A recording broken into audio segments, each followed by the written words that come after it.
Fala pessoal, tudo tranquilo? Alessandro Bessoli aqui de novo e hoje para a quarta e última aula sobre o nosso assunto de população, né? Hoje a gente vai focar aqui em cima de pirâmide etária e o nosso objetivo basicamente vai ser dar uma olhada nos conceitos que a gente já teve lá na primeira aula.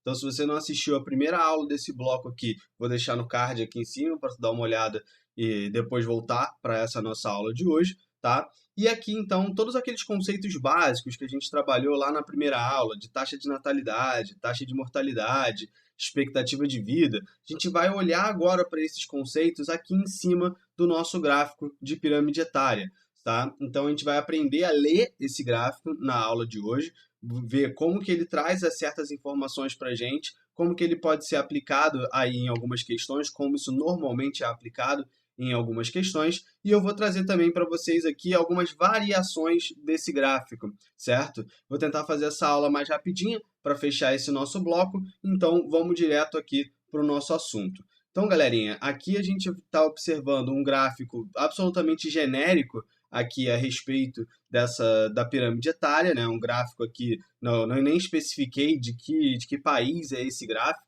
tá? Ele tá muito mais aqui de forma ilustrativa para a gente, certo? Para a gente entender os elementos que compõem esse gráfico de pirâmide etária, né? Então, como a gente pode ver aqui, imediatamente a pirâmide etária ela é dividida por gênero, né? Então, nós vamos ter um lado apontando os dados para os homens, que nesse caso aqui é o azul à esquerda, certo? Enquanto aqui em vermelho nós vamos ter aqui os dados a respeito das mulheres.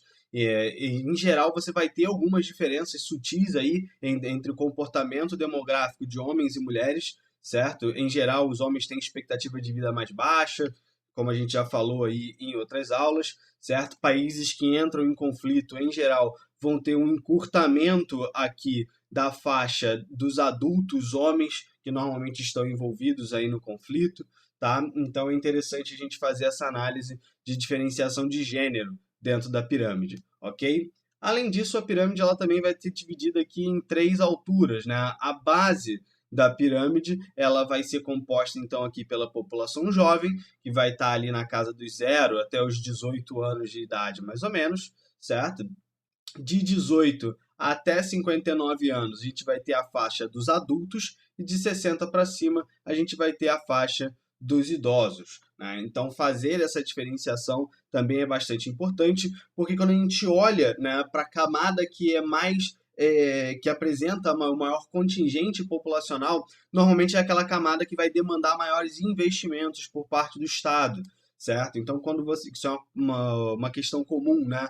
Costuma cair aqui a respeito de pirâmide etária, né? Numa pirâmide como essa daqui, por exemplo, né, qual seria o investimento imediato que o Estado precisaria fazer, né, e qual seria o investimento a médio e longo prazo que o Estado precisaria fazer, certo? Então, nessa pirâmide aqui, por exemplo, que tem uma base bastante larga, né, e o topo mais estreito, a ideia é que você teria que fazer um investimento imediato em educação, porque é a demanda principal aí por parte dos jovens, certo? E a médio e longo prazo, você teria que fazer um investimento em emprego, para geração de emprego dentro do seu país, porque essa população jovem tende a chegar à fase adulta e vai demandar empregos dentro daquela sociedade. Então, para que você não tenha uma taxa de desemprego muito elevada no futuro, é importante o Estado já se preparar para conseguir aí até gerar esses postos de trabalho necessários para atender a sua população, certo? E aí, a longuíssimo prazo, né, certamente você ia passar a pensar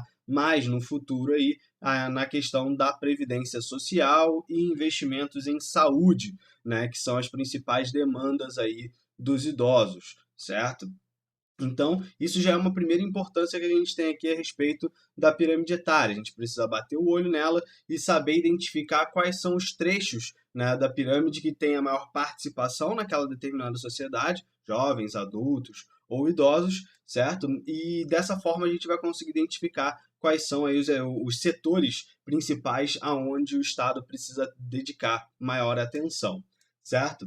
É, Aqui, relembrando os conceitos lá da nossa primeira aula, né, a gente vai ter aqui, então, a base, a largura da base da pirâmide, mostrando para a gente a taxa de natalidade, né? Então, uma base bastante larga vai indicar que a gente tem uma taxa de natalidade muito alta e uma base mais estreita tende a mostrar que você tem uma taxa de natalidade mais baixa, certo?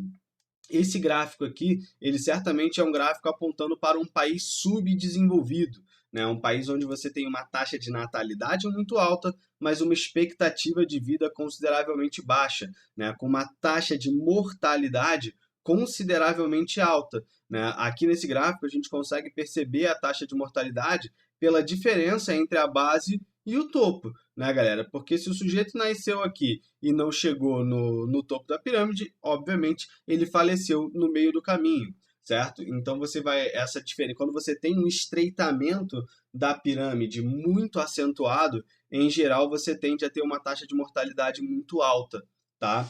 Então esse é outro dado importante para a gente analisar aqui em cima da pirâmide etária, certo? Então o ideal é que você tenha uma pirâmide é até engraçado, né? Eu vou mostrar isso para vocês um pouco mais para frente com os outros gráficos, mas é até engraçado porque a pirâmide ideal, digamos assim, ela nem numa pirâmide seria, por exemplo, um retângulo, né? Que aí você não teria nenhuma taxa de mortalidade ali na fase jovem e adulta, né? Todo mundo que nasce chega à fase adulta e todos os adultos chegam à fase idosa. E aí só na fase dos idosos é que você teria um leve estreitamento ali no topo da pirâmide, porque aí alguns idosos vão viver mais, outros vão viver um pouco menos, e aí sim você teria um estreitamento só lá no topo da pirâmide. E aí ficaria muito mais parecida com um retângulo, na verdade, né, do que necessariamente com uma pirâmide, certo? Então, na realidade, a gente vai analisar aqui, né, e em geral, países desenvolvidos vão ter aí uma variação na sua pirâmide, em alguns casos até uma inversão dessa pirâmide, a gente vai ver aí alguns casos curiosos nesse sentido, né? Mas sempre que a gente vê essa pirâmide muito clássica, assim, principalmente aquelas que estreitam bastante, assim, em geral, essas são representantes aí de países subdesenvolvidos, países que vão apresentar problemas sociais muito graves, o que leva aí a uma taxa de mortalidade muito elevada, certo? Uma outra coisa que eu queria chamar a atenção de vocês aqui nesse nosso gráfico, galera, é justamente aqui a presença da população economicamente ativa, né? Justamente aqui na fase dos adultos. O que representa esse conceito, galera?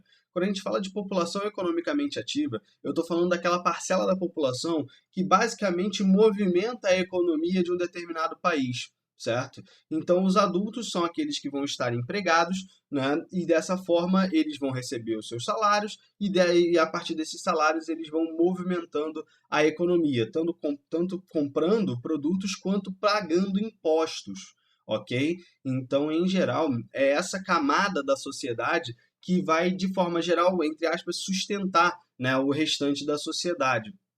Dentro da nossa casa é mais ou menos essa lógica que funciona, né? Os adultos ali eles vão ser os provedores da casa, enquanto os jovens ali vão estar consumindo esses recursos. Quando a gente fala do Estado, né, isso se estende também para os idosos, né, galera? Porque você vai ter os adultos aqui trabalhando e pagando os impostos, os jovens demandando investimentos, principalmente aí em educação, certo? E os idosos demandando aí investimentos, principalmente em saúde, mas também na situação relacionada à previdência social, né? Os impostos que vão ser direcionados para o pagamento das aposentadorias dos idosos que já trabalharam aí durante toda a vida e agora estão descansando no final da vida, né? Esse custo ele é pago, né, a partir do pagamento de impostos por parte da população economicamente ativa, certo? Então, por isso que é muito preocupante para um país, do ponto de vista econômico, ter um descompasso muito grande entre a população adulta e a população idosa e população jovem, né? O ideal é que você tenha a maior parcela da sua população na fase adulta, justamente aí porque você tende a ter um maior aporte, né, de capital no Estado e dessa forma você consegue aí distribuir os investimentos para os idosos e para os jovens de maneira sustentável, né? Tanto que é muito ruim para determinados países apresentar aí apresentar uma redução muito abrupta da base da pirâmide e um alargamento do topo, né? Porque isso indica que no futuro vão faltar, né, entre aspas, adultos naquela sociedade, né? Então, galera, aqui eu queria mostrar para vocês rapidamente, né, essa situação. Então, a altura da pirâmide ela vai dar para a gente aqui a expectativa de vida, né? Quanto mais alto e quanto mais largo for aqui esse topo da pirâmide, maior é a expectativa de vida dentro daquela sociedade, né? A largura da base da pirâmide vai demonstrar para a gente aqui a taxa de natalidade, e essa diferença aqui entre a base e o topo vai dar para a gente aqui a taxa de mortalidade, certo? Agora eu queria trazer para vocês, pessoal, uma outra informação aqui, né, relacionada à análise dessas pirâmides. Aqui eu estou trazendo para vocês esse site, Population Pyramid, né, tá na descrição aí do vídeo, para quem quiser acessar depois e tiver curiosidade aí de analisar outras pirâmides de outros países, né. Aqui a gente tem, logo de cara, a pirâmide brasileira, que já é bastante diferente daquela pirâmide que a gente estava vendo agora, né. Então, aqui nós temos a população total do Brasil, 212 milhões, certo? A divisão aqui entre homens e mulheres, e a gente já percebe que o Brasil se encontra numa condição de país em desenvolvimento, né? Você percebe que o Brasil ele se encontra naquela condição favorável que eu comentei com vocês, ó. As faixas mais largas da pirâmide brasileira são justamente as faixas já na vida adulta, né? Aqui de 20 anos para cima, né? Então, isso demonstra que o Brasil se encontra num momento econômico supostamente bastante favorável, porque você tem a maior parcela da população concentrada na fase adulta, né? Então, dessa forma, você vai ter aí mais gente trabalhando, mais gente pagando impostos, mais gente movimentando a economia. Então, essa é uma configuração considerada aí, muito positiva para as contas públicas de um determinado país, certo? Então, aqui esse é o exemplo do Brasil, né? Seria uma pirâmide, um estágio intermediário da evolução da pirâmide, certo? Aqui só para a gente ficar aqui no exemplo, vou pegar um exemplo aqui de um país com graves problemas sociais, como é o caso da Somália, né? Aqui a gente já percebe que tem uma mudança bem drástica na característica da pirâmide, né? Um alargamento da base e um estreitamento muito abrupto, né? Esse estreitamento muito abrupto é que é bastante ruim, galera. Justamente aqui porque você percebe que tem uma taxa de mortalidade muito alta nessa população, né? Além disso, uma expectativa de vida aí também bastante baixa, né? Com o topo bem estreitinho, certo? As faixas mais para frente aqui, já sem nenhuma representação, as faixas mais elevadas sem nenhuma representação, então a altura da pirâmide, né, é uma pirâmide mais baixa do que outras pirâmides, certo? E aí aqui você tem essa característica de um país subdesenvolvido, né? Normalmente vocês, quando se depararem com algum tipo de questão nesse sentido, né, vocês vão justamente ser cobrados por fazer essa análise, né? Vão mostrar para vocês alguns tipos de pirâmides e vão pedir para, de repente, vocês relacionarem, dizerem a qual país aquela determinada pirâmide corresponde, ou fazer uma correlação entre países e pirâmides. Esse normalmente aí é o tipo de questão que aborda essa temática, né? Agora, indo para o extremo oposto, né, nós vimos o Brasil, que está ali no meio do caminho, né? Aqui nós pegamos uma pirâmide ainda bem no início do estágio de evolução, uma pirâmide de país subdesenvolvido, de fato, e agora vamos pegar uma pirâmide de país desenvolvido, né? Aqui do Japão, né? E aí a gente já percebe uma outra mudança bastante drástica, né? Um estreitamento muito acentuado da base da pirâmide, certo? E um topo bastante largo, né? A gente já percebe aqui que praticamente, né, você já tem aqui a maior concentração da população no Japão é de 50 anos para cima, praticamente, 45, 50 anos para cima, certo? Então, é um país que enfrenta uma certa dificuldade para conseguir manter a sua estrutura populacional. Aí no vídeo vocês não estão conseguindo ver, né, mas aqui do lado, né, você tem um gráfico que mostra o avanço a evolução da população, né? Aí vocês só conseguem ver, se eu não me engano, até o ano 2005, se eu não me engano, né? O Japão ele teve aqui o seu ápice, né, populacional no ano de 2010, certo? E de 2010 para frente, o Japão ele vem perdendo população. O Japão vem tendo aí um crescimento vegetativo negativo de 2010 em diante. E aí o gráfico aqui ele vai decaindo, né? Então, isso é uma situação bastante preocupante, porque perda de população é perda de mercado consumidor, é perda de população economicamente ativa, então isso compromete o crescimento econômico do país, certo? Então, essa é uma situação bastante delicada que vive o Japão, né? Um outro país que tem uma situação parecida, né, aqui seria a Alemanha, né? Também vive uma situação mais ou menos parecida, né, com a parte mais expressiva, né, da sua pirâmide aqui também já acima dos 50 anos de idade, certo? São países aí que estão na última fase da transição demográfica, né? Já estão aí perigando perder parcelas expressivas da sua população, o que é bastante preocupante, né? Esses países, em geral, eles vão atuar em duas frentes para tentar compensar esse déficit populacional. Primeiro é o incentivo à natalidade, né? Países como Portugal, como a Alemanha, né, vão promover incentivos, né, para que a população tenha mais filhos, certo? Então, Portugal, por exemplo, paga, né, por filho a mais que a família tem, né? Então, cada filho, a partir do segundo filho, existe ali um subsídio por parte do Estado que é enviado para aquela família para ajudar a arcar com os custos daquele filho extra, né, que eles estão tendo. Então, você vai ter aí uma série de políticas natalistas nesse sentido. No Japão, por exemplo, você vai ter uma extensão da licença maternidade e uma adição da licença paternidade também, que é outro fator importante. Isso é algo que ainda está muito atrasado aqui na nossa sociedade, né? Discute-se muito essa questão da dificuldade da inserção da mulher no mercado de trabalho, né? Ainda uma galera com esse pensamento retrógrado de que a mulher engravida, então eu vou contratar um homem porque eu não corro risco de ficar tendo que pagar o meu funcionário ali por 6 meses sem ele estar trabalhando, né? Tem alguns empresários que infelizmente ainda têm esse tipo de pensamento um tanto quanto atrasado, né? Uma forma de resolver isso é como o Japão fez. O Japão simplesmente pegou e deu a licença paternidade igual a licença maternidade, certo? Embora o homem não tenha ali a responsabilidade da amamentação, né, ele vai ter todas as outras responsabilidades, supostamente são iguais à da mãe, certo? Então a criação de vínculo, né, os cuidados com a criança naquela fase inicial, certo? Tudo isso daí deveria ser dividido entre pai e mãe, certo? E com isso você tem e além disso você ainda tem uma igualdade de condições perante o mercado de trabalho entre homens e mulheres, certo? Então, isso também é uma política natalista, né? Porque aí você garante, né, que você vai ter o filho e você vai ser capaz de cuidar daquele filho da forma mais ideal possível, certo?